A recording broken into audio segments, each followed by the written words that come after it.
হরে Krishna. Hello viewers, অনুরাধারাই কিচেনে আপনাদের সবাইকে স্বাগতম। চলে এলাম সেমাইয়ের দুর্দান্ত এক রেসিপি নিয়ে।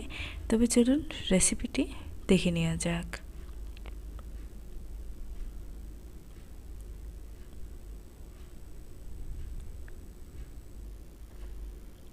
প্রথমে একটা কড়াইতে দিয়ে দিব 2 টেবিল চামচ পরিমাণে ঘি,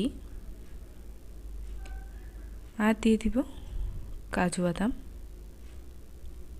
কাজু বাদামটা নেড়ে চেড়ে আমি লাল লাল করে ভেজে নেব।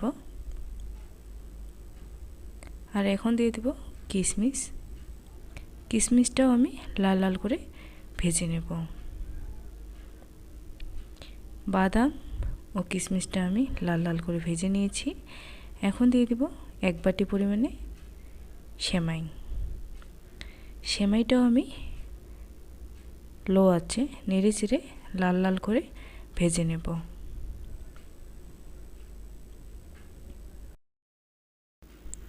সেমাইটাকে লো আছে নেড়ে চেড়ে লাল লাল করে ভেজে নিতে হবে।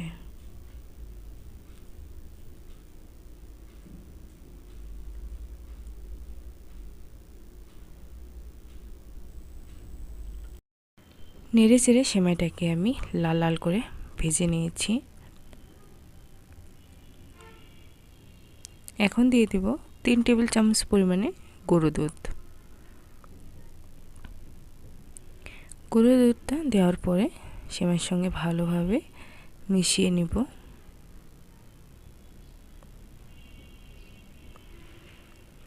যে বাটি মেপে আমি সেমাইটা দিয়েছিলাম সেই বাটি মেপে হাফ বাটি দিয়ে দিব চিনি। অবশ্যই সেমাইটা মেপে দিতে হবে। আর দিয়ে দিব হাফ বাটি পরিমাণে জল। এখন জলটা দিয়ে আমি ভালোভাবে নেড়ে চেড়ে দেব। নেড়ে চেড়ে জলটাকে ভালোভাবে আমি শুকিয়ে নেব। এভাবে সেমাই রান্না করলে ছোট থেকে বড়রা সবাই পছন্দ করে।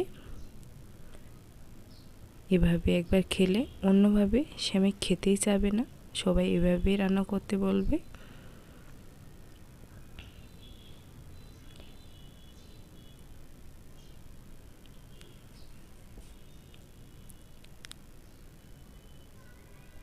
এভাবে নেড়ে চেড়ে পুরো জলটাকে আমি শুকিয়ে নেব।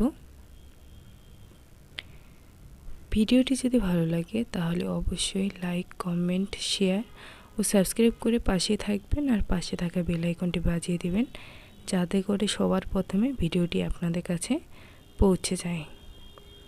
এই তো সেমাইটাকে নেড়ে চেড়ে আমি শুকনো করে নিয়েছি। দেখতে পাচ্ছেন সেমাইটাকে আমি নামিয়ে নিয়েছি। কতটা সুন্দর দেখা যাচ্ছে আর খেতেও খুবই ভালো হয়। আজ এই পর্যন্তই। দেখা হবে এক নতুন রেসিপি নিয়ে।